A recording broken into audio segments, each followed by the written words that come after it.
Le sous-thème de mon message ce matin, c'est quand l'ange était descendu. Je voudrais que tu le dises avec moi.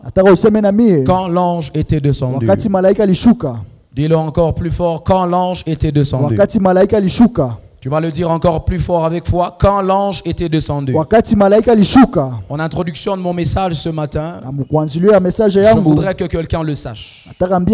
Les moments difficiles sont une véritable opportunité, frères et sœurs, pour Dieu d'agir dans la vie de l'homme. Les moments difficiles sont une opportunité pour Dieu d'agir dans la vie de l'homme. Alléluia. Amen. Je disais, les moments difficiles sont une véritable opportunité pour Dieu d'agir dans la vie de l'homme. En réalité, lorsque nous passons par des temps difficiles, lorsque nous passons par des temps de confusion, bien-aimé dans le Seigneur, ce n'est pas d'abord à cause de la malédiction que nous passons par des temps difficiles. J'étais en train de le dire dimanche passé, ce n'est pas d'abord parce que quelqu'un avait prononcé une mauvaise parole sur toi que tu vis ce que tu es en train de vivre aujourd'hui. Je ne voudrais pas qu'on soit les gens de chrétiens qui ne regardent que le diable derrière tout ce qu'ils vivent en mal. Je l'ai dit dimanche passé, je vais le dire encore en introduction de mon message ce matin. Il y a certains moments difficiles que nous connaissons dans la vie. Il y a certaines situations de confusion. Tu ne comprends rien. Tu passes par un temps, une saison de la vie où tu ne comprends rien de tout ce qui se passe. Tu te dis, mais Seigneur, comment ceci? Tu essaies d'aller voir les pasteurs, les hommes de Dieu. Tu ne comprends rien du tout. Des fois, c'est Dieu qui est derrière ça. J'ai dit deux fois, c'est Dieu qui est derrière ça. J'étais en train de le dire en introduction ce matin. Cela est très souvent une opportunité pour lui d'agir dans ta vie.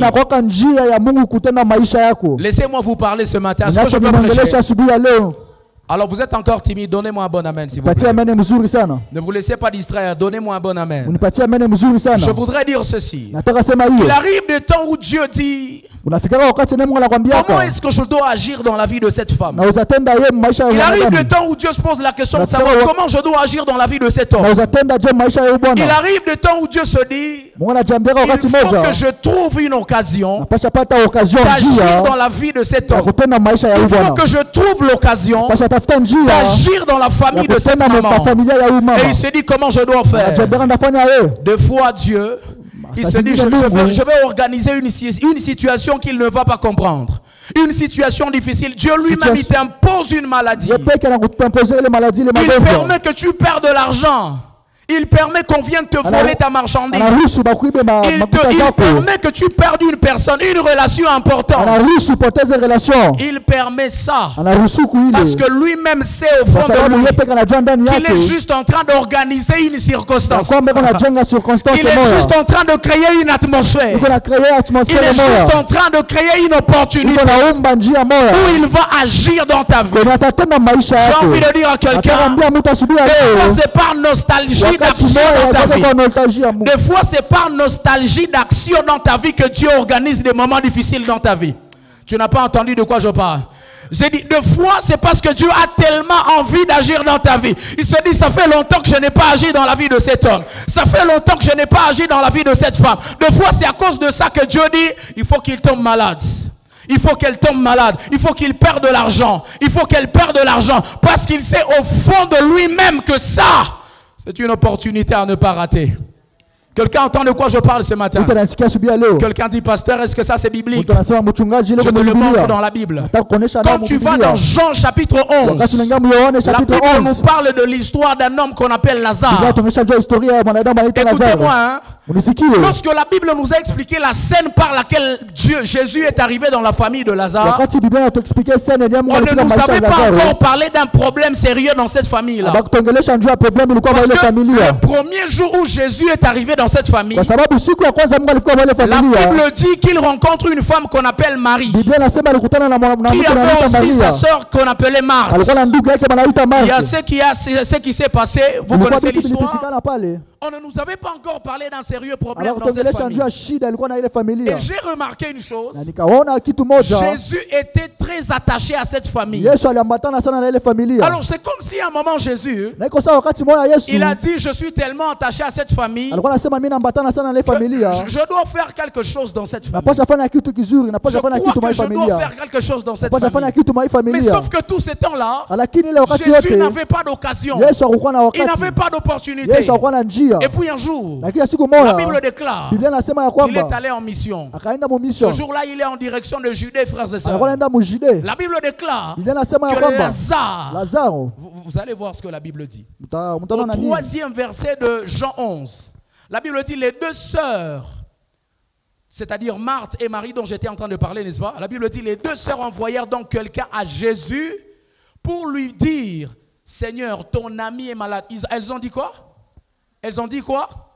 Vous avez vu qu'il était très attaché à cette famille, non? Au point où on appelle Lazare, pas Lazare par son nom, mais on appelle Lazare son ami. Vous avez entendu ça? C'est que Jésus était très attaché à cette famille. On lui dit, Jésus, ton ami est malade. Et puis le 4e verset, la Bible dit, quand Jésus a pris la nouvelle, il dit, oh my God, écoutez maintenant la réponse.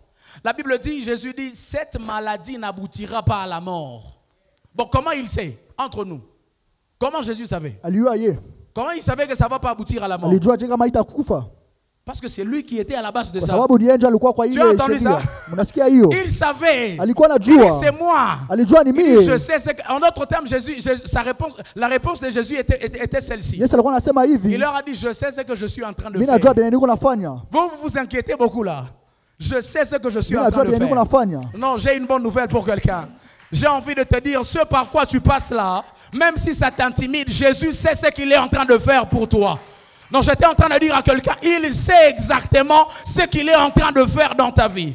Ce n'est pas par hasard que cela t'est arrivé. Jésus leur dit, il dit, cette maladie n'aboutira pas à la mort. Parce qu'il savait, il maîtrisait ça. Il connaissait sa racine. Et il continue maintenant. Il dit, cette maladie servira à glorifier Dieu. Elle sera une occasion. Tu as entendu? Elle sera une occasion pour faire apparaître la gloire du Fils de Dieu. Quelqu'un dit avec moi, elle sera une occasion. Alors tiens-toi debout quelques secondes s'il te plaît. On va faire une prière prophétique et stratégique. Là où tu es, tu vas élever ta main droite et tu vas dire avec moi, mon Père, mon Père. Ce matin, je prie que cette situation par laquelle je passe, ces problèmes que je connais, n'aboutissent pas à la mort, mais qu'ils servent à glorifier ton nom. Bas les mains et commence à prier dans le nom de Jésus. Élève ta voix et commence à prier. Shapayaka sotolobozia paradiada, sotelemendeliya kola paliada, et pradakawa paladiadouche kepeliada. Ce matin, dans le nom de Jésus de Nazareth, je suis en train de demander que les problèmes par lesquels je passe n'aboutissent pas à mon achèvement. Que les problèmes par lesquels je passe n'aboutissent pas à la mort, mais que cela serve pour glorifier le nom de Jésus. Que cela serve pour glorifier le nom de Jésus. Que cela serve pour glorifier le nom de Jésus. Que cela serve pour glorifier le nom de Jésus. Je déclare dans le nom de Jésus que cette maladie n'aboutira pas à la mort. Je déclare dans le nom de Jésus que cette perte d'argent n'aboutira pas à l'achèvement ou à la faillite de mon entreprise. Dans le nom de Jésus de Nazareth, ce n'est pas ma fin, ce n'est pas ma fin, ce n'est pas ma fin. Au nom de Jésus de Nazareth, au nom de Jésus de Nazareth, au nom de Jésus. Au nom de Jésus, tu vas reprendre ta place au nom de Jésus. Et il en sera ainsi dans le nom de Jésus de Nazareth. Alléluia. Jésus dit, cette maladie n'aboutira pas à la mort. Il dit la raison pour laquelle j'ai permis que cette maladie-là puisse arriver à Lazare. La raison pour laquelle j'ai permis que Lazare tombe malade, c'est parce que j'ai créé juste une occasion pour glorifier le nom de Dieu. C'était juste une opportunité pour moi, afin que l'on sache que je suis Dieu. Je prie que lorsque tu vas sortir de cette situation-là, les hommes qui se moquaient de toi, les hommes qui ont dit où est ton Dieu, qu'ils disent mais franchement il sert un Dieu fidèle, mais franchement il sert un Dieu grand. Je prie que cela soit ton partage dans le nom de Jésus de Nazareth. Je disais que cela soit ton partage au nom de Jésus. Bien-aimés frères et sœurs, les problèmes par lesquels nous passons, nous devrions avoir un autre regard face à ces difficultés. Nous devrions avoir un regard contraire aux problèmes. C'est plutôt une opportunité pour Dieu d'agir dans nos vies. Et je voudrais qu'à partir de ce soir, tu commences à prier de cette manière. Que tu commences à dire, Seigneur, je sais que ce problème ne me tuera pas. Je sais que cette situation ne me tuera pas. Mais je te donne l'occasion d'agir. Vous savez, je suis en train d'aimer une mise à jour actuellement. Il y a un homme de Dieu, un grand serviteur de Dieu que certains d'entre vous connaissent. Il s'appelle Jimmy Swaggart, c'est un Américain. Et quand je suis en train de suivre sa page, les nouvelles de sa page, il y a son fils qui est en train de mettre ça à jour. Et dans tous les messages qu'il est en train de donner, Jimmy Swaggart, c'est un serviteur de... Il est très âgé en tout cas. À moins que je ne m'abuse, il a déjà plus de 90 ans. Et il a perdu connaissance depuis un certain moment. Ça fait déjà une semaine, je crois. Et il est dans le coma depuis une semaine. Et son fils, quand il est en train de mettre à jour sa page, il est en train de dire, nous savons que Dieu est capable de faire sa volonté. Il dit, mais nous vous demandons de prier pour papa parce que nous voulons laisser à Dieu l'occasion d'agir. Nous voulons laisser à Dieu l'opportunité d'agir. Voilà le regard que je veux que nous puissions avoir face aux problèmes, frères et sœurs. Quand tu es dans un problème, qu'il ne t'intimide pas. Mais quand tu es en train de parler à Dieu, dis Seigneur, je veux que ce problème soit une opportunité pour toi, afin que tu puisses agir dans ma vie. En d'autres termes, tu dis à Dieu, Seigneur, je t'ouvre la porte, entre dans ma vie. Fais un miracle dans ma vie. Parce que les problèmes sont une opportunité. J'étais en train de dire à quelqu'un, on ne parlerait jamais de dons de guérison si les maladies n'avaient jamais existé. J'ai dit à quelqu'un, on ne parlerait jamais de dons de guérison si les maladies n'avaient jamais existé. Et j'ai même envie de vous parler, j'ai même envie de vous dire la vérité. La raison pour laquelle Jésus a une telle notoriété, la raison pour laquelle on a parlé de Jésus comme le plus grand de tous les temps, d'un côté, frères et sœurs, c'est parce qu'il y a eu des miracles, il a guéri les malades, il a ressuscité les morts, il a opéré des choses extraordinaires, il a fait des choses impossibles. Ce que les hommes avaient déjà trouvé impossible, lui, il a été capable de rendre cela possible. Amen. Alléluia. Amen. Et c'est la raison pour laquelle on a dit que Jésus était le grand de tous les temps, frères et sœurs. Parce qu'il a pu faire ce que personne n'avait déjà fait. Il a pu défier les lois de la nature, frères et sœurs.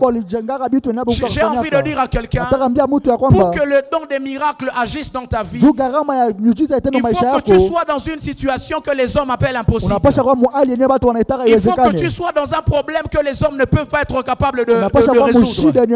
Non, tu n'as pas entendu ce que je disais.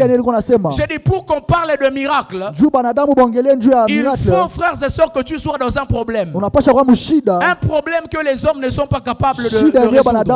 Parce que tu sais, miracle signifie inexplicable. C'est quelque chose qu'on ne peut pas expliquer. Les hommes eux-mêmes te regardent et disent,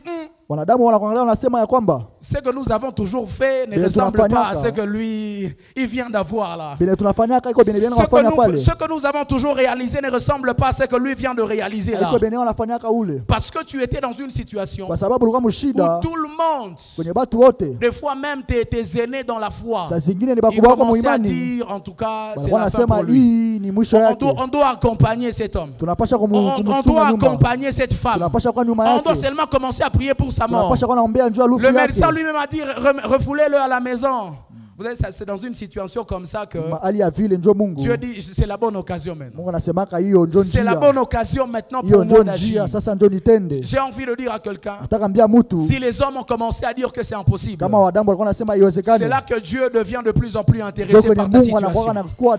Quand les hommes ont commencé à dire, il n'y a plus d'espoir, il n'y a plus de chance pour lui, c'est là que Dieu commence à être de plus en plus intéressé. Voilà pourquoi je voudrais dire à quelqu'un, ce matin, ce que tu connais aujourd'hui, ce que tu traverses aujourd'hui, ne te tuera pas. Parce que c'est une occasion qui permettra à Dieu d'agir dans ta vie. Je disais, c'est une occasion qui permettra à Dieu d'agir dans ta vie. Aussi, il faut le savoir, frères et sœurs, l'un des moyens que Dieu utilise assez souvent pour agir dans la vie de l'homme, ce sont les anges. Quelqu'un dit avec moi les anges. Il dit l'un des moyens que Dieu utilise très souvent pour agir dans la vie d'un homme qui est sur terre, ce sont les anges. Voilà pourquoi le sous-thème de mon message était quand l'ange était descendu. Sûrement que tu te demandes, mais pasteur, maintenant qui est un ange? Frères et sœurs, on a défini le mot ange. Où le mot ange désigne, frères et sœurs, une créature spirituelle. Une créature spirituelle, souvent considérée comme un messager de Dieu. Il est créature, et cela présente, frères et sœurs, cela est présenté ainsi dans diverses religions et diverses traditions. Les anges, frères et sœurs, sont également décrits comme des êtres célestes. C'est-à-dire, les êtres célestes parfois dotés d'ailes. Ils ont parfois dotés d'ailes et sont vus comme des intermédiaires entre Dieu et l'humanité. Tu as compris pourquoi j'ai dit que c'est l'un des moyens que Dieu utilise assez souvent pour agir dans la vie d'un homme sur terre, parce que les anges agissent très souvent dans l'intermédiaire. Très souvent, les anges, ils jouent ce qu'on appelle la médiation. C'est-à-dire ils sont entre Dieu qui est au ciel et les hommes qui sont sur terre. Et très souvent Dieu passe par ce canal pour agir dans la vie d'un homme qui est sur terre. Les anges peuvent ne pas être seulement ces êtres qui sont décrits comme des êtres qui portent des ailes, comme on les a vus dans les livres des témoins de Jéhovah. Qui avait déjà vu les images comme ça? Ce ne sont pas seulement des êtres de ces gens-là. Mais si je peux pousser spirituellement parlant, frères et sœurs, les anges peuvent représenter aussi des personnes sur terre. Des personnes que Dieu choisit ou résout d'utiliser. Les personnes par qui Dieu décide de passer pour agir dans la vie d'un homme sur terre. Dieu, tu étais en train de prier pendant une semaine et tu étais en train de demander l'argent à Dieu. Une semaine après, Dieu t'envoie un homme. T'envoie un homme te donner l'argent. Exactement l'argent que tu étais en train de demander. Cet homme-là n'est pas qu'un homme. Il n'est pas normal comme tous les autres. Cet homme-là, c'est un ange que Dieu t'a envoyé. Parce que les anges ne portent pas seulement des robes blanches. Il ne porte pas seulement des ailes. Un peu comme plusieurs qui pensent que les anges ont des longues barbes blanches. Ce n'est pas seulement ces images, frères et sœurs. Alléluia. Amen. Les anges, c'est des fois les hommes que Dieu utilise sur la terre, mais qui servent de médiation, des intermédiaires. Tu étais en train de demander la femme de ta vie, la femme de ta vie. Elle ne descend pas du ciel. C'est juste la sœur de l'église là, le frère de l'église là. Dieu passe par lui pour te donner le mariage. Dieu passe par elle pour t'ouvrir la porte au mariage.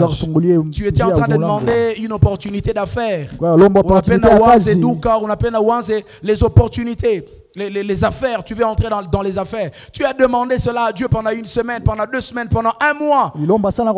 Et Dieu t'envoie un homme, un frère à l'église. Il te dit, frère tel, tu vois, j'ai eu une opportunité comme ça. On m'a parlé des braises, on m'a parlé de ceci. Mais non, si on faisait ça comme ça, il te donne des montants. Tu dis, oh mais c'est intéressant franchement. Tu as comme l'impression que Dieu est en train de répondre, mais non, à ta prière. Cet homme-là, c'est pas un homme ordinaire. Il faudrait qu'on sache voir des anges parmi nous. Alléluia. La Bible était en train de parler quelque part, je crois, dans Hébreu, à moins que je ne m'abuse, Hébreu chapitre 11. La Bible est en train de dire, il y a certains qui ont reçu les anges sans le savoir.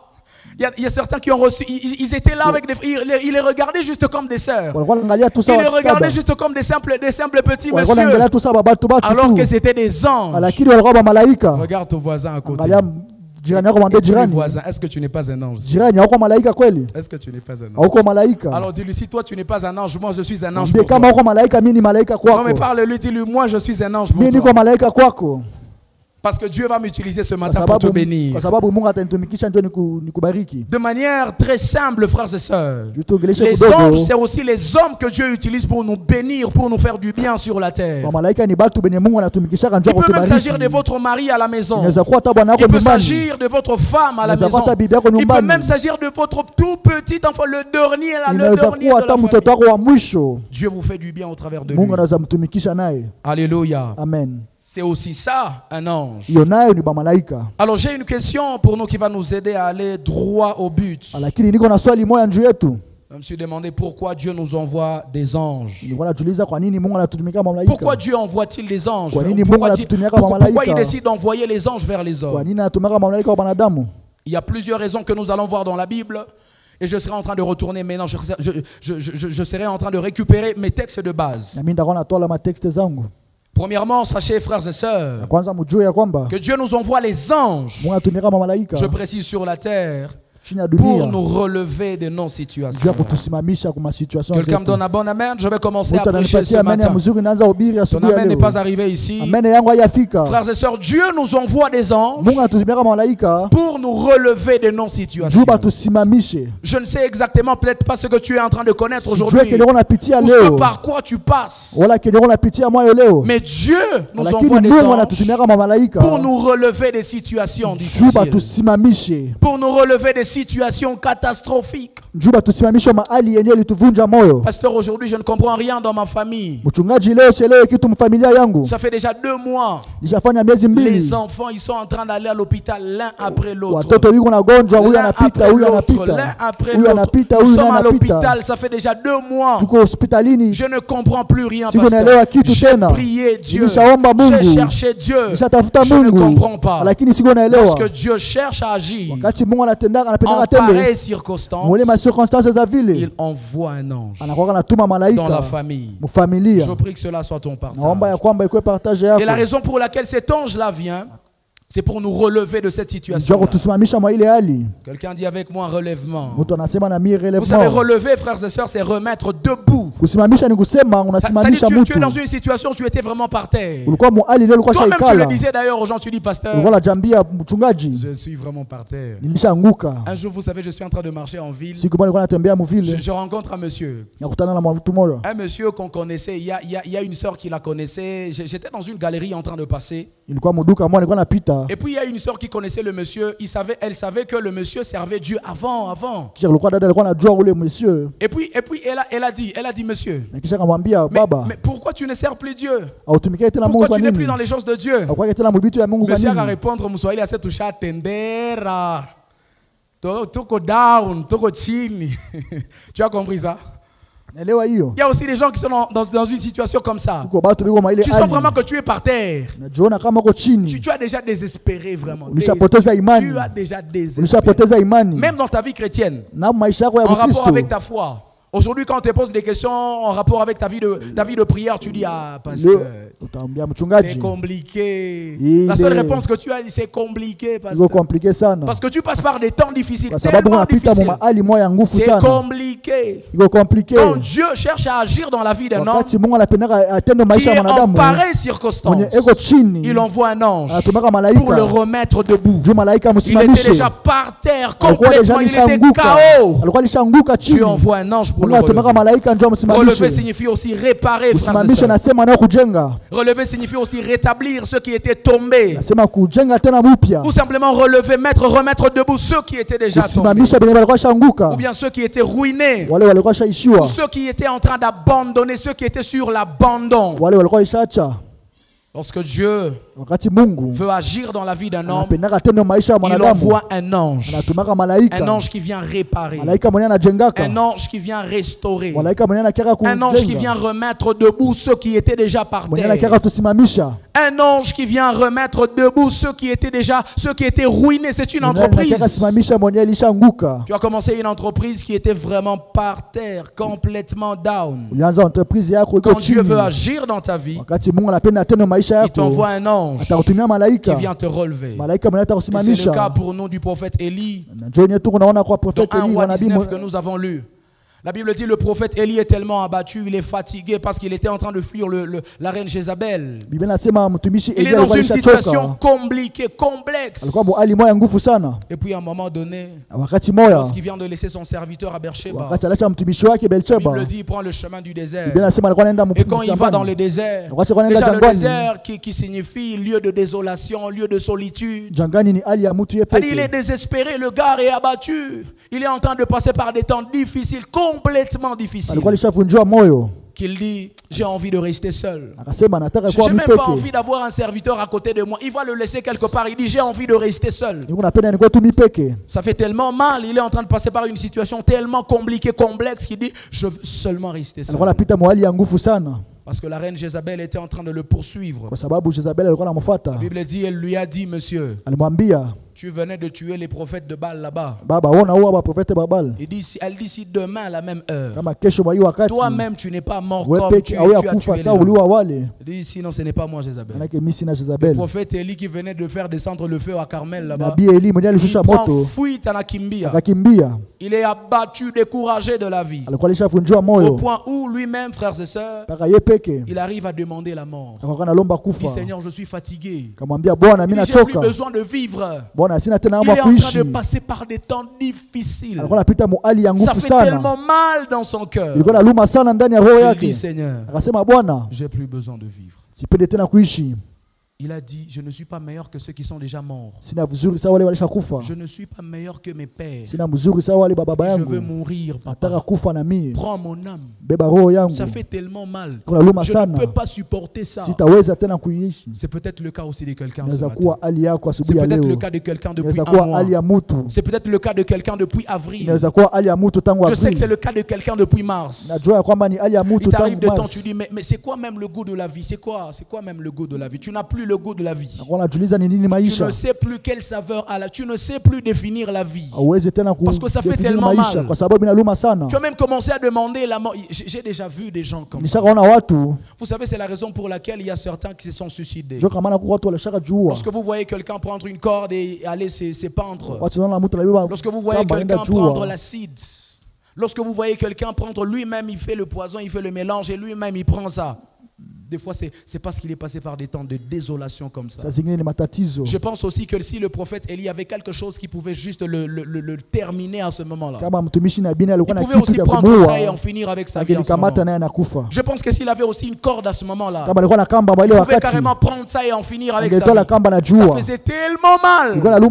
Mais j'ai une bonne nouvelle pour toi. Lorsque nous lisons le 5e verset de 1 Roi 19, la Bible dit, il se coucha et s'endormit sous un genêt. Il est fatigué, il ne sait plus quoi faire. Il s'endort sous un arbre. Frères et sœurs, la Bible dit, voici, un ange le toucha. Quelqu'un dit avec moi, un ange le toucha.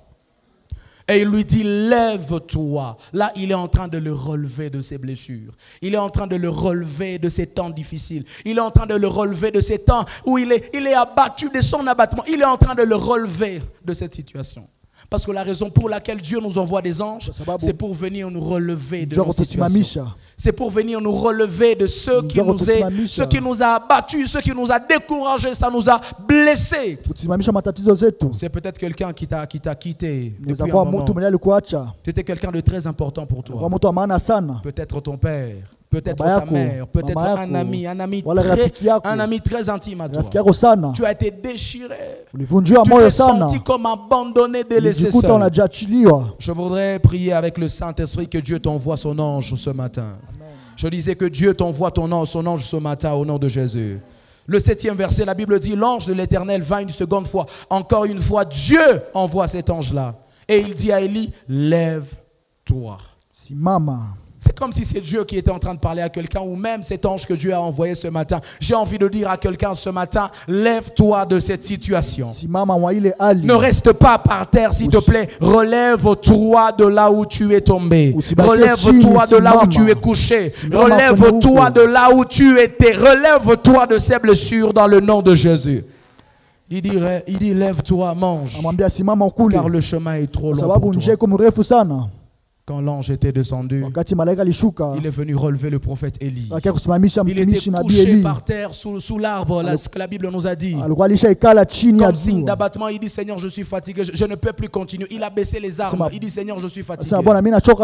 Mais l'ange a été envoyé par Dieu pour venir le relever de cette situation. La deuxième raison pour laquelle Dieu nous envoie des anges, c'est pour que nous puissions manger et que nous ayons la force pour continuer. Et que nous puissions manger et que nous puissions continuer. L'ange de l'Éternel vint une seconde fois, le toucha et dit, lève-toi. Il ne lui a pas demandé seulement de se lever, frères et sœurs, il lui a dit, mange, car le chemin est trop long pour toi. Il ne lui a pas seulement parlé, frères et sœurs. Il lui a aussi donné à manger. J'aimerais annoncer à quelqu'un ce matin, cet ange que Dieu va t'envoyer, il ne te parlera pas seulement, il te donnera aussi de quoi manger. Oh, je disais à quelqu'un, il ne te parlera pas seulement, il te donnera aussi à manger. Parce que quand il vient, il sait que tu as déjà faim, il sait que tu es déjà faible dans ton âme, il sait que tu ne peux plus te tenir debout. Et il sait que pour que tu saches te tenir debout, il faut que tu puisses avoir la force. Et tu ne peux pas avoir la force si tu n'as pas mangé. Il est tellement responsable, frères et sœurs, qu'il ne pourra pas seulement te parler ou qui ne peut pas seulement te parler. Il s'assurera toujours de t'avoir apporté aussi à manger. Et je prie que cela soit ton partage dans le nom de Jésus. Je ne sais pas là où tu es tombé. Je ne sais pas ce qui t'a mis à genoux. Je ne sais pas ce qui t'a poussé à t'endormir. Tu as dit, Seigneur, je suis fatigué. C'est quoi ce travail qui ne produit pas? C'est quoi ce contrat où on ne me donne pas mon salaire? C'est quoi cette situation, cette relation où on ne produit pas? Je prie que l'ange de Dieu t'apporte aussi à manger et que tu saches continuer dans le nom de Jésus de Nazareth. Il lui a dit, mange, parce que le chemin est encore long pour toi. Il était en train de lui dire, Élie, tu ne dois pas t'arrêter là. C'est comme si j'étais en train de parler à quelqu'un de la part de Dieu. Mais je voudrais dire à quelqu'un, tu ne dois pas t'arrêter là. J'ai envie de dire à quelqu'un, ta vie ne s'arrête pas seulement à ça. J'ai envie de dire à quelqu'un, ces problèmes n'ont pas droit de mettre point final sur ta vie. Quelqu'un n'a pas entendu, je disais, cette maladie n'a pas le droit de mettre le point final sur ta vie. Cette situation n'a pas le droit de mettre le point final sur ta vie.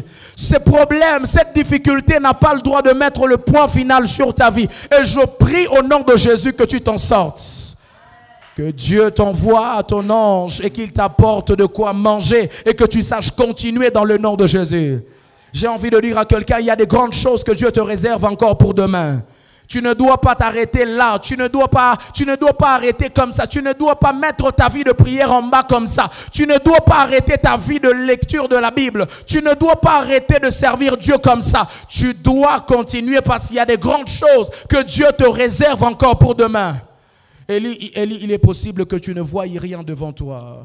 Il est possible, et c'est ça la réalité des problèmes. Lorsque nous passons par des problèmes, très souvent les problèmes nous font voir qu'il n'y a plus rien pour nous devant. Très souvent les problèmes nous font voir qu'il n'y a plus de, il y a plus de pages, de nouvelles pages pour nous. Les problèmes nous donnent toujours l'impression que c'est déjà la fin. Les problèmes, les difficultés de la vie nous donnent toujours l'impression que c'est déjà la fin. Mais ce que j'aime, c'est que, frères et sœurs, la Bible n'a jamais dit que ce sont les problèmes qui ont le dernier mot sur nos vies. La Bible dit que c'est Dieu qui a le dernier mot sur nos vies. C'est lui seul qui peut décider dernièrement sur ta vie. Est-ce que je parle à quelqu'un ce matin? J'ai envie de dire à quelqu'un, il y a une nouvelle page pour toi. Je disais, il y a une nouvelle page pour toi. Je disais, il y a une nouvelle page pour toi. Je disais, il y a une nouvelle page pour toi. Et tu ne dois pas t'arrêter seulement là. Tu ne dois pas dormir et dire que tu n'as plus rien à faire. Il y a une nouvelle page pour toi. Parce que Dieu a résolu à partir d'aujourd'hui Il a envoyé son ange afin de te donner à manger pour que tu saches continuer. Troisièmement, frères et sœurs, Dieu nous envoie son ange pour créer une atmosphère de miracle. La raison pour laquelle Dieu nous envoie l'ange, c'est pour créer une atmosphère de miracle. Dans Jean chapitre 5, la Bible dit, nous avons lu cette histoire ensemble, n'est-ce pas? On nous raconte ce récit où Jésus était à Jérusalem. Et quand il arrive là-bas, frères et sœurs, la Bible nous dit qu'il rencontre un homme qui est malade depuis 38 ans.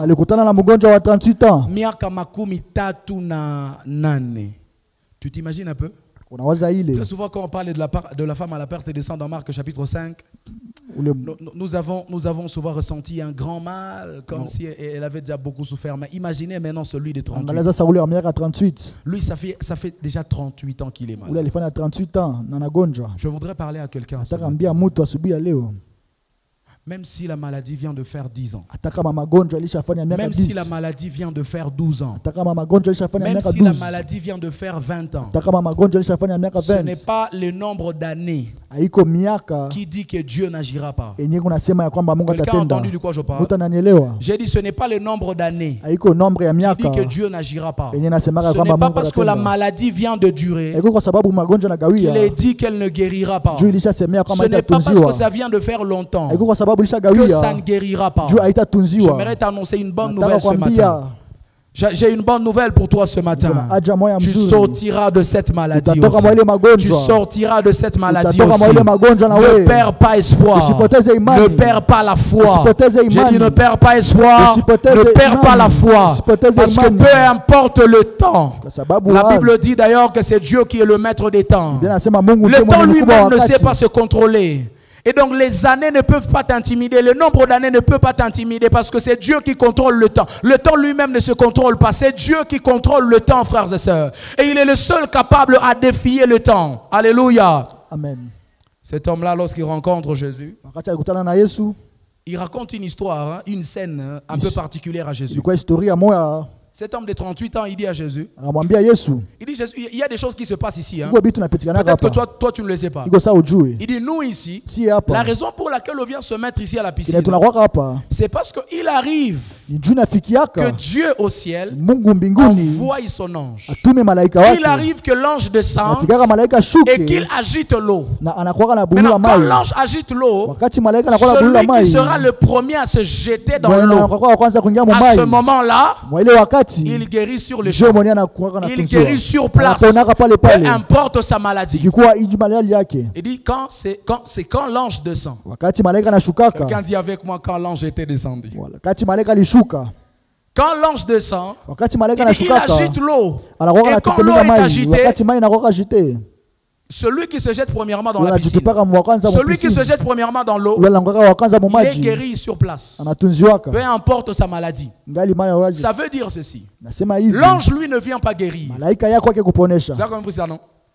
L'ange, lui, ne vient pas guérir. Mais la raison pour laquelle Dieu l'envoie, c'est pour qu'il puisse venir créer une atmosphère de guérison. Il dit l'ange, lui, il ne vient pas guérir, non. La raison pour laquelle Dieu l'envoie, la raison pour laquelle il descend du ciel là-bas, ce n'est pas pour venir guérir. Lui, il vient seulement créer l'atmosphère. Pour que maintenant nous on se batte, pour que nous puissions jouir de ce qu'il a libéré dans l'atmosphère. Je prie dans le nom de Jésus. Je dis, je prie dans le nom de Jésus que Dieu envoie un ange dans ta vie qui va créer une atmosphère de miracle, une atmosphère de guérison, une atmosphère de relèvement, une atmosphère de prospérité. Ah, quelqu'un ne comprend pas de quoi je parle. Je dis que l'ange de Dieu descende dans ta vie et qu'il crée une atmosphère d'élévation, une atmosphère de gloire, une atmosphère où les gens ne comprendront plus rien de ce qui s'est passé. Ils diront, mais qu'est-ce qui s'est passé? Tu diras, il y a un ange qui est descendu.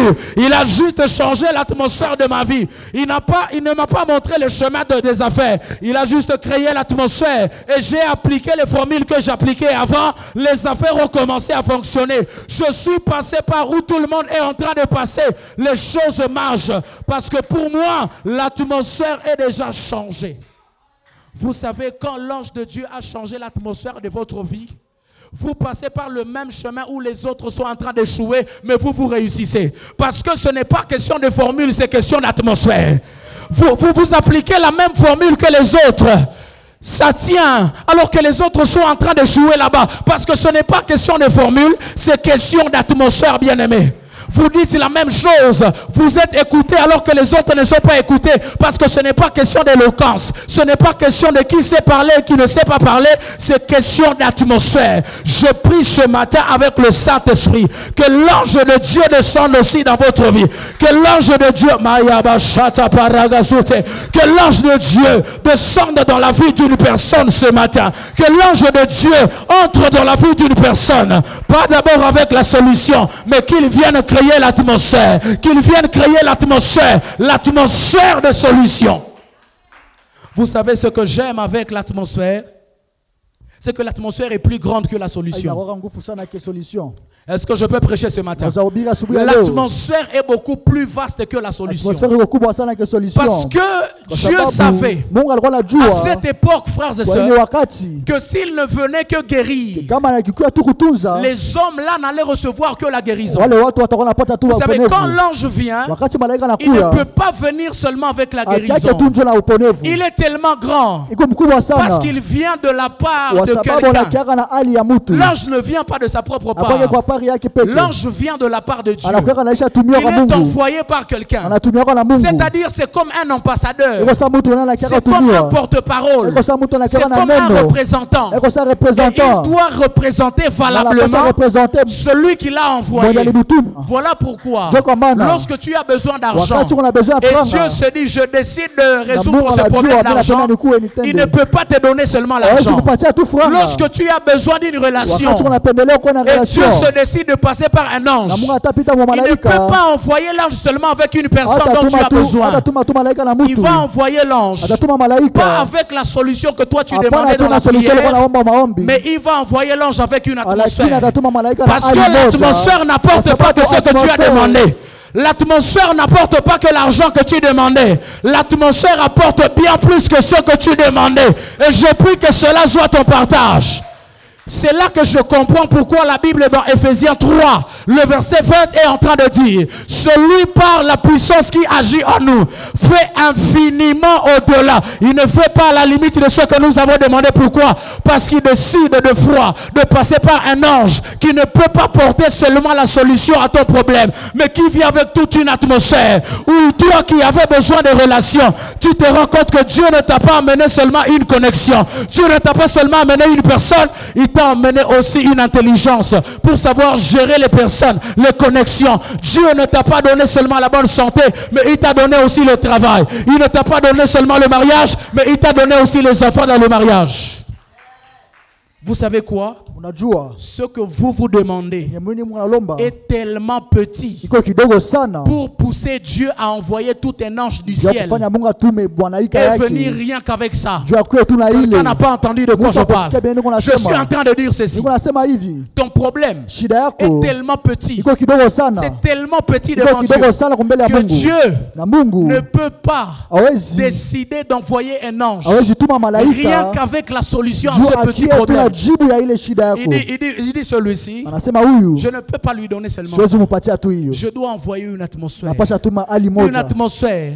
qui ne lui permettra pas seulement d'avoir ce qu'il demandait, mais qui lui permettra d'avoir plus que ce qu'il demandait. C'est la raison pour laquelle, frères et sœurs, vous allez voir le malade de 38 ans de Bethesda.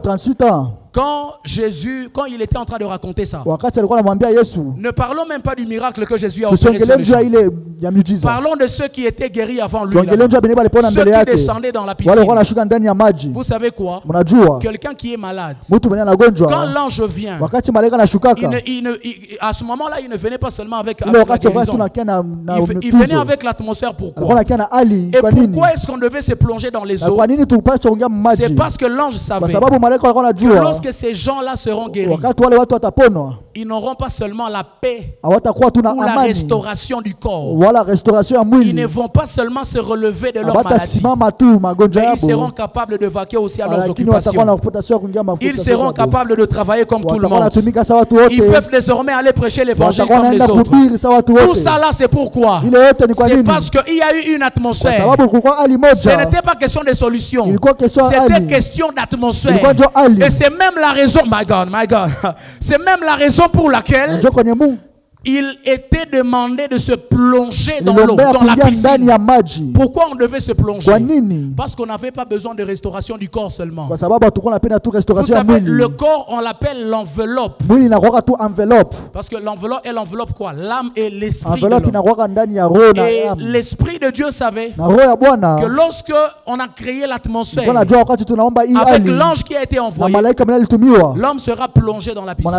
Et quand il sera plongé dans la piscine, ce ne sera pas seulement question de corps, ce sera aussi question d'âme, ce sera aussi question d'esprit. Et comme ça, tout va commencer à marcher. C'est là que quand tu rencontres un ange de Dieu, frères et sœurs, quand tu as rencontré l'ange de Dieu, tu commences à mener une vie où tu te dis, c'est quoi cette vie où tout semble marcher? Tu vas un peu ici comme ça marche. Tu vas un peu là-bas comme ça marche. Tu oses même quelque chose que tu ne voulais pas commencer, mais ça marche. Tu essaies un peu avec légèreté, mais ça marche. Tu te demandes pourquoi? C'est parce que tu as rencontré un ange. Je prie que cela soit ton partage au nom de Jésus. Je dis que cela soit ton partage au nom puissant de Jésus de Nazareth. Parce que l'ange ne peut pas porter que la solution au problème. La raison pour laquelle Dieu, frères et sœurs, nous envoie l'ange. La raison pour laquelle l'ange descend pour créer l'atmosphère du miracle. Quatrièmement, c'est pour nous délivrer de la main de l'ennemi. Dieu nous envoie son ange pour nous délivrer de la main de l'ennemi. Vous allez voir cela dans Actes des Apôtres chapitre 12. On nous parle de Pierre qui a été emprisonné par Hérode. Il est persécuté par Hérode. Et les Juifs souhaitaient vraiment beaucoup cela. Parce qu'ils ne voulaient pas des gens qui parlaient, qui dérangeaient les gens avec Jésus. Votre Jésus là, cette affaire-là, taisez-vous avec cette affaire. Alors le gars aussi était tellement enthousiaste, tellement zélé qu'il voulait aussi parler de Jésus.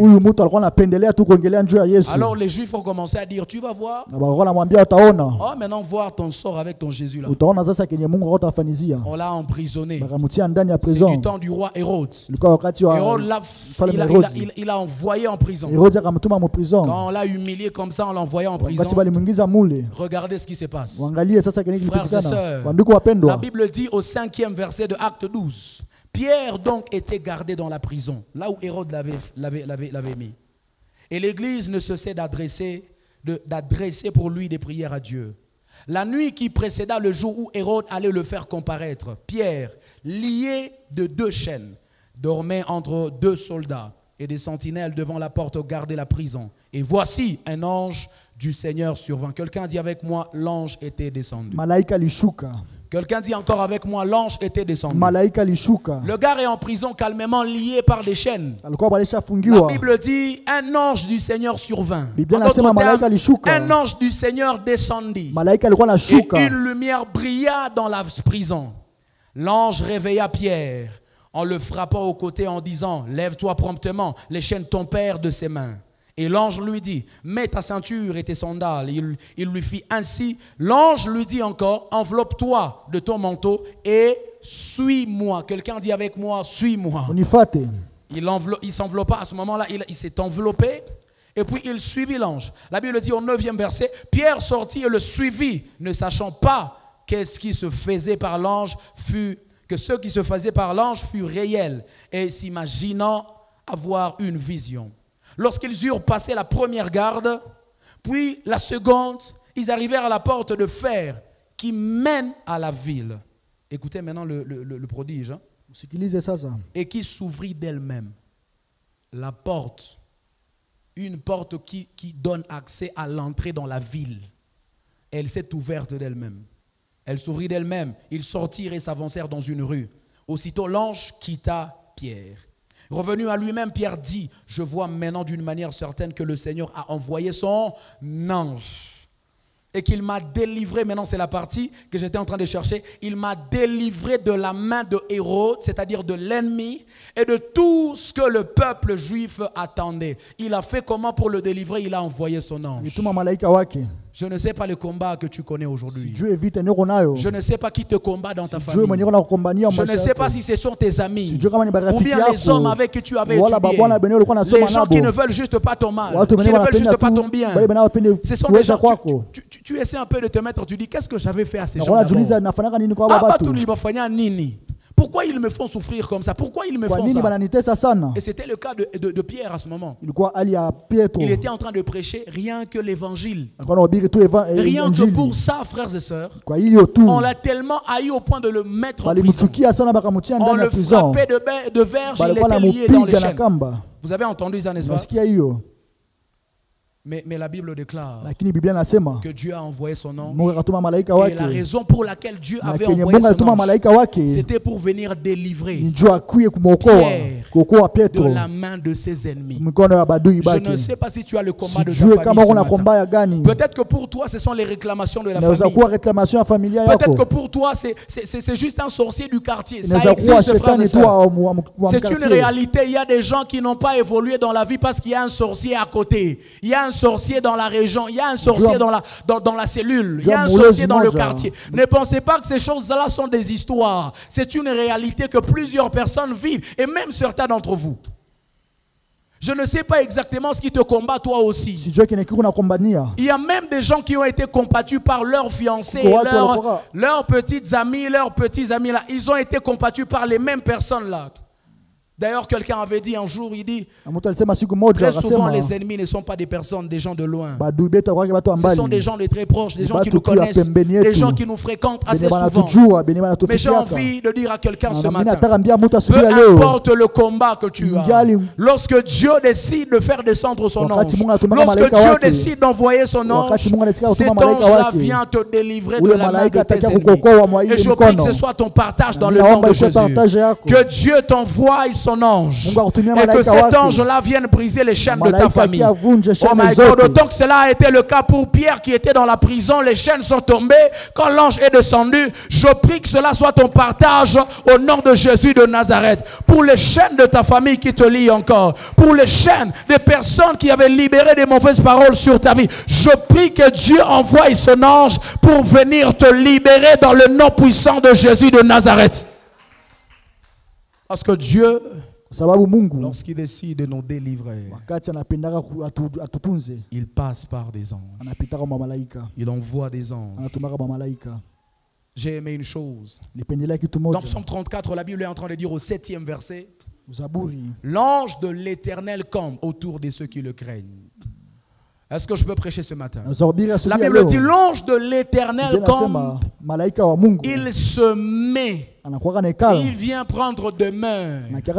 En d'autres termes, l'ange de l'Éternel demeure auprès de ceux qui le craignent. À côté de tous les enfants de Dieu. Il ne vient pas pour une semaine, il ne vient pas pour 2 semaines. Il vient prendre sa demeure à côté de ceux qui craignent Dieu. J'entends maintenant la suite, la Bible dit, pour les délivrer, pour les sortir du danger. Pour les sortir du danger. Je prie dans le nom de Jésus que Dieu ne t'envoie pas seulement un ange. Que cet ange-là ne vienne pas pour une semaine. Que cet ange-là ne vienne pas pour 2 semaines. Que cet ange-là ne vienne pas pour un mois. Mais qu'il vienne camber dans ta vie au nom de Jésus. Qu'il vienne camber dans ta famille au nom de Jésus. Qu'il vienne camber là. Qu'il reste avec toi et qu'il aille avec toi partout. Et dans toutes les affaires que tu feras. Dans le nom de Jésus de Nazareth. Cet ange-là, il vient te délivrer. Il vient te sortir du danger. Parce que il arrive que Dieu nous envoie des anges pour nous sortir du danger. Frères et sœurs, Dieu fait descendre ses anges pour nous montrer aussi le chemin à suivre. C'était le cas pour Pierre. Vous avez entendu l'ange en train de dire à Pierre, tiens-moi la main, suis-moi. N'est-ce pas? Il lui a dit, suis-moi. D'ailleurs, la Bible dit, c'est comme si Pierre, lui ne voyait pas. Parce que la Bible nous a dit, Pierre ne comprenait pas ce qui était en train de se passer.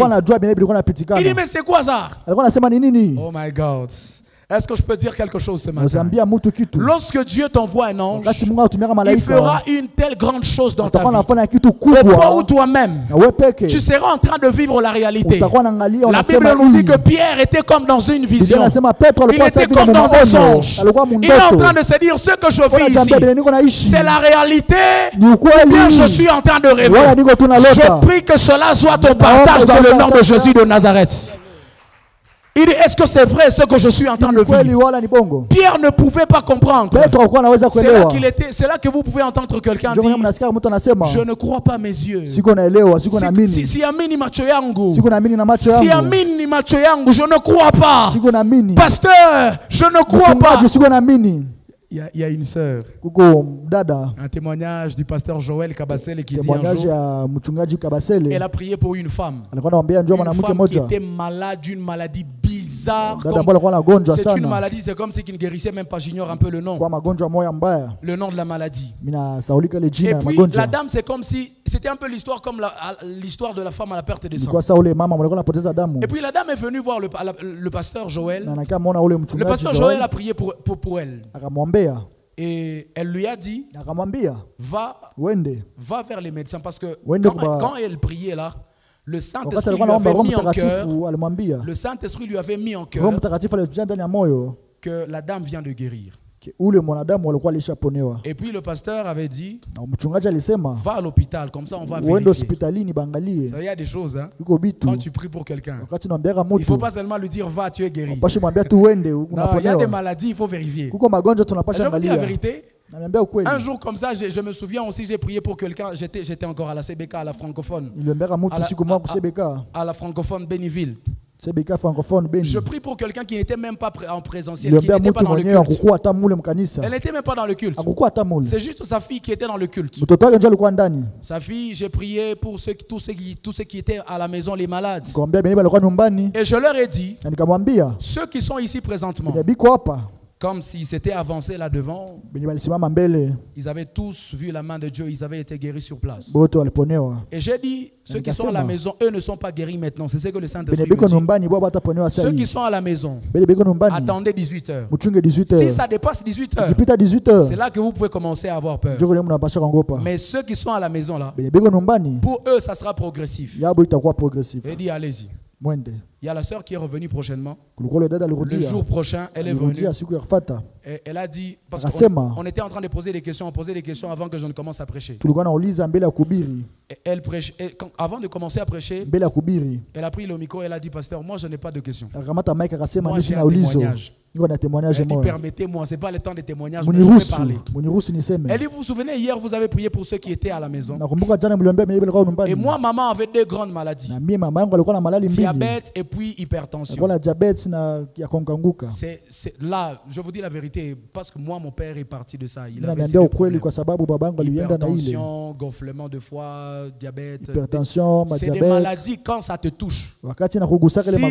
Si vraiment Dieu n'a pas pitié de toi, je te dis la vérité, si Dieu n'a pas pitié de toi, ça là, tu ne peux plus avoir 5 ans avec ça. Donc, même peu importe ton âge, c'est ta fin.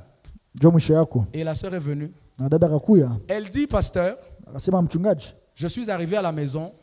Déjà, j'avais laissé maman au lit. Elle ne pouvait même pas bouger. Bon, le séminaire a été tellement intéressant que je ne pouvais pas rester à la maison. Je suis juste venu à l'église parce que vraiment je ne pouvais pas rater l'enseignement de ce soir. Mais maman à la maison, je l'ai laissée dans un coma, dans un état critique. Quand je suis rentré à la maison, j'ai trouvé ces mamans qui étaient à la cuisine. Déjà ça m'a choqué. J'ai dit, mais je ne comprends pas ce qui se passe ici, ou bien c'est quoi? C'est la tante maternelle ou bien c'est maman toujours? Parce que maman venait de faire longtemps, elle ne pouvait plus aller à la cuisine. Pour elle, c'était tellement grave que, vous savez, tension, wakati nafika mon niveau, moi hivi, elle en a paralysé même Moutou. Alors, elle était déjà dans cet état-là. Et Elle s'est souvenue maintenant de ce que j'avais dit à l'église. Mais elle a dit, quand elle a raconté ça à maman, elle a dit, maman, c'est vrai que tu as la force. Mais pour les maladies que tu avais, on doit rentrer voir ton médecin. On doit aller à l'hôpital. Et ça là, on ne peut pas croire seulement comme ça. On va rentrer à l'hôpital. Elles sont allées à l'hôpital. Le médecin, c'est parce que généralement les gens qui ont le problème de diabète, hypertension, pour ceux qui sont un peu stables financièrement, ils ont leur propre médecin. Le médecin qui traitait maman leur dit, bon, je ne comprends pas ce qui se passe. Parce que elle, je connais bien son état. Elle a un problème de diabète et hypertension. Mais là, les examens que je viens de faire, il n'y a ni problème de diabète, ni problème d'hypertension. Ouais. On est allé vérifier à l'hôpital. Et pour le cas de la femme dont je parlais, elle-même quand elle est revenue de l'hôpital, pasteur elle-même qui avait prié pour elle, elle a dit, ah, non, moi-même je ne comprends pas. Moi-même là, comme tu es allé faire des examens auprès de ton médecin, je vais t'envoyer maintenant auprès des médecins que je connais pour vérifier, savoir si c'est vraiment Dieu qui a fait ça. Pasteur Joël a envoyé auprès d'un médecin maintenant de son église. Il dit, va vers ce médecin-là.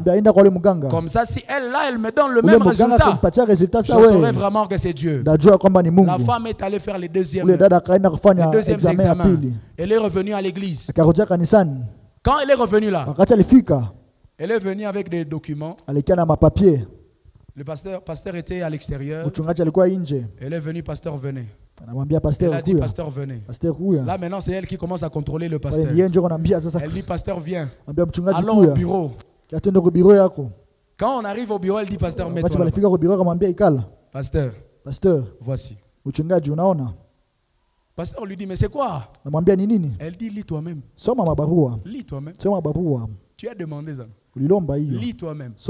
Il y a des choses comme ça qui se passent. Toi-même, tu ne comprends pas. Tu dis, mais c'est quoi ça? Parce que Dieu a décidé d'envoyer son ange. Ça, c'est des gens de miracles. Ça, c'est des gens de guérison miracles. Dieu ne les fait pas avec n'importe quelle stratégie. Dieu ne passe pas par n'importe quelle formule. La formule que Dieu utilise très souvent pour les gens de miracles, c'est le canal des anges. Et je prie que cela soit ton partage au nom de Jésus. Que Dieu inaugure une saison dans ta vie où tu vas commencer à t'étonner. Tu dis, mais c'est quoi ça? Je ne comprends pas. Je ne comprends pas, mais sauf que cela sera déjà une réalité dans ta vie. Je prie que cela soit ton partage dans le nom puissant de Jésus de Nazareth. Que Dieu inaugure une saison dans ta vie où toi-même tu seras étonné de ce que Dieu est en train de faire pour toi. Pierre, lorsqu'il s'est retrouvé à l'extérieur, il a dit, oh, je suis déjà à l'extérieur. C'est là que la Bible nous dit il a repris maintenant toutes ses connaissances. C'est là maintenant qu'il commence à voir clairement. Hey, oh, je suis déjà à l'extérieur. Je prie que Dieu fasse cela pour quelqu'un ce matin au nom de Jésus. Un jour que tu te retrouves dans ta voiture, John, que tu es en train de dire, oh, ça c'est la voiture ou c'est quoi ça? Un jour tu te retrouves dans ta propre entreprise, dans ta propre boutique. John, tu dis, mais c'est quoi ça? Moses, tu dis, mais ça c'est quoi? Tu es en train de te retrouver dans un pays, tu dis, oh, je ne pensais jamais que je pouvais arriver ici. Je n'imaginais jamais un jour arriver ici. Sinon mes parents ne pouvaient jamais m'emmener ici. Ce sont des choses que mes parents ne peuvent pas me donner. Ce sont des choses que mon père ne pouvait pas me donner. Mais Dieu me les a données. Je prie que cela soit ton partage. Je prie que cela soit ton partage. Tiens-toi debout au nom de Jésus. Je prie que cela soit ton partage. Que cela soit ton partage dans le nom puissant de Jésus. Cette semaine, le Seigneur ouvre cette porte pour toi. Cette semaine, le Seigneur inaugure cette saison dans ta vie. Cette semaine, le Seigneur inaugure cette saison dans ta vie. Tu vas entrer dans une saison de choses que ton père ne pouvait pas te donner. Des choses que ta mère ne pouvait jamais t'offrir. Des choses que ton entourage ne pouvait pas t'offrir. Des choses que ceux de ta génération ne pouvaient pas t'offrir. Et même ils seront en train de regarder et ils diront, nous ne comprenons pas. Parce que c'est l'ange de Dieu qui aura fait cela. Toi-même, tu n'auras pas d'explication pour ça, parce que c'est l'ange de Dieu qui aura fait cela. L'ange de Dieu sera descendu. L'ange de Dieu sera descendu. Est-ce que quelqu'un peut élever sa voix et commencer à prier ce matin? Shapayaka saparada gazutele mendiadagas. Elia pasapalia kusepeliada. Shabalaka soprediadagas soteleme. Demande à Dieu d'inaugurer cette saison dans ta vie. Que Dieu t'envoie aussi ton ange. Que Dieu t'envoie aussi ton ange. Que Dieu t'envoie aussi ton ange. Cela a été le cas pour Élie. Que ce soit aussi le cas pour toi. Cela a été le cas pour Pierre. Que ce soit aussi le cas pour toi. Cela a été le cas pour Paul. Que ce soit aussi le cas pour toi. Cela a été le cas de certains hommes de notre génération. Ils ont reçu des apparitions angéliques. Que toi aussi l'ange t'apparaisse cette semaine. Que toi aussi l'ange t'apparaisse. Est-ce que quelqu'un peut être en prière ce matin et demander cela à Dieu? Il est même possible que cela se fasse ce matin. Il est même possible que quelque chose se passe ce matin. Parce que je crois en la présence des anges dans le culte de ce matin. Je crois en la présence des anges dans le culte de ce matin. Je crois en la présence des anges dans le culte de ce matin. Je crois dans la présence. Je crois en la présence des anges. Je crois en la présence des anges. Je crois en la présence des anges. Tu élèves ta voix et tu pries dans le nom de Jésus. Tu lèves ta voix et tu pries dans le nom de Jésus. Bien-aimés, nous sommes dans une semaine de prière. Nous sommes dans une semaine de jeûne. Demande à Dieu de te donner cette expérience. Demande à Dieu de te donner cette expérience.